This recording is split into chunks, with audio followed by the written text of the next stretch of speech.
Welcome to the Book of Days Project. Today is March the 5th, and I will speak to you of those born on this day. John Collins, FPS, accountant, 1624, Wood-Eaton. Dr. George Stanhope, Dean of Canterbury, 1660. Died on this day. Odoacer, King of Italy, Visigoth, 493. Alphonse II of Portugal died in 1223 in Alcobaça. Correggio, 1534, the painter, dead on this day. Also dead on this day, Alexander Volta, 1827, Como, and a host of others as well, whose names don't bear being mentioned. It's the feast day of Saint Adrian and Eubulus of Palestine, martyrs in 309. And it is the feast day of Saint Roger. Yes, there is a Saint Roger, a Franciscan, in 1236. Very short entry today into the Book of Days, and unfortunately not very fascinating one, as far as I can tell. We'll read on. Dr. Arne, the musical composer. Dr. Thomas Augustine Arne, with whose lank features we are familiar through the characteristic portrait of him by Bartolozzi, was the son of an upholsterer in King Street, Covent Garden, at whose house were lodged the Indian kings, mentioned in The Spectator as visiting England in the reign of Queen Anne. Young Anne was educated at Eton and intended for the profession of the law. Young Arne, Thomas Arne, he whom we are speaking about, not Queen Anne. Young Arne was educated at Eton and intended for the profession of the law, but progress in that or any other such pursuit was impossible. Every energy of the young man's mind was absorbed in music. The father, having positively forbidden him this study, he secreted a spinet in his room, and muffling the strings, practiced in the night while the rest of the family were asleep.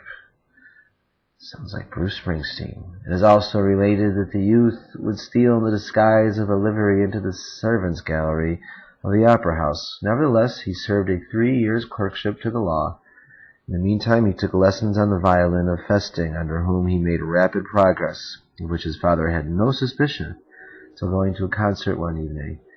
He was astonished to see his son playing the first fiddle most skillfully.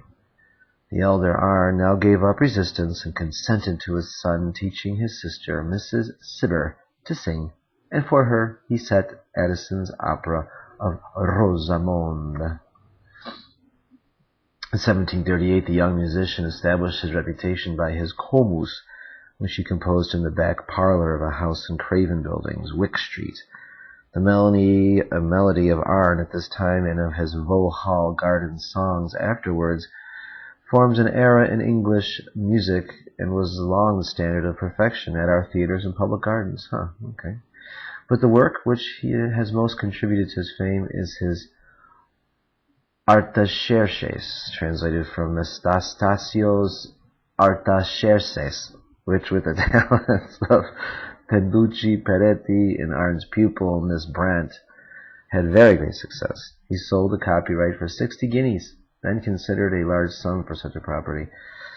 Its general melody has been analyzed as neither Italian nor English, but an agreeable mixture of Italian, English, and Scots. His music for the dramatic songs of Shakespeare attained great popularity, which it still enjoys. Of his song, Rule Britannia, it may be said that it would have preserved and endeared his name with the English nation throughout all time, though he had never composed another. Altogether, he arranged for the stage upwards of 30 musical pieces. He died March 5th, 1778, and was buried in the Church of St. Paul, Covent Garden.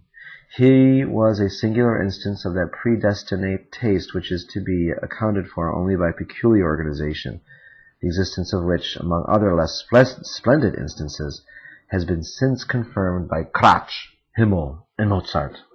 Arne's was indeed the pure and unbought love of the art, generated by the pleasurable perfection of sweet sounds. The first locomotive in the Britannia tube It must have been an anxious day for the late Robert Stephenson when he first sent a locomotive engine through the wonderful Britannia tubular bridge over the Menai Straits. An anxious day, but probably not a distressful one, for he, like all our great engineers, knew his own strength and relied on the soundness of the principles which had guided him. Assuredly, it was no small difficulty with which he had been called upon to overcome. While the Chester and Holyhead Railroad was being constructed, Stephenson pondered how it should cross the Menai.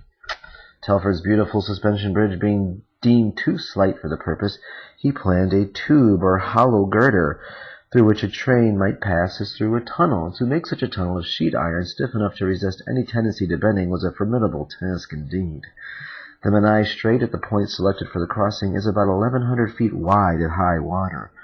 In the middle is a rock called the Britannia Rock, rising a few feet above high water level. Stephenson resolved to erect a pier of masonry on the rock so as to break the span of the strait into two portions. To ensure manageable dimensions, it was determined that there should be two tubes, one for the up and one for the down trains. A masonry tower was to support the Carnarvon end of the tubes, and another to support the Anglesey end.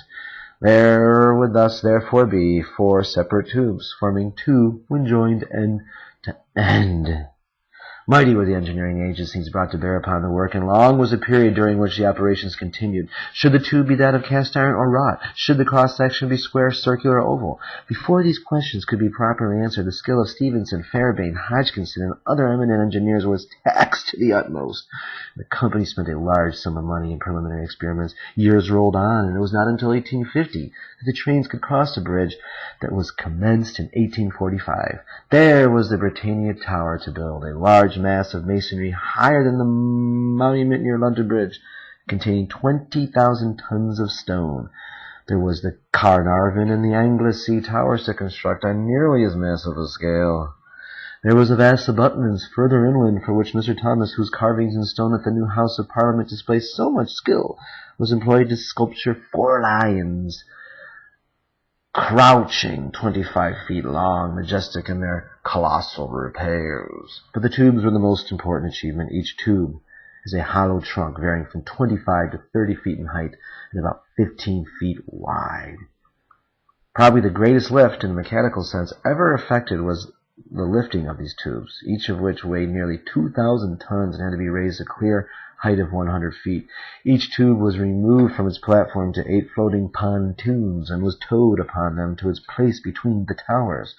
Then, by a most extraordinary combination of chains, pulley, hydraulic machines, and steam power, each tube was steadily raised inch by inch until at length it reached its proper elevation, where suitable supports for its ends were provided. The Menai Strait had never been known before such a holiday as that which marked the day selected for raising the first of the tubes. Engineers of eminence came from all parts of the UK and from foreign countries to mark critically Stephenson's great achievements.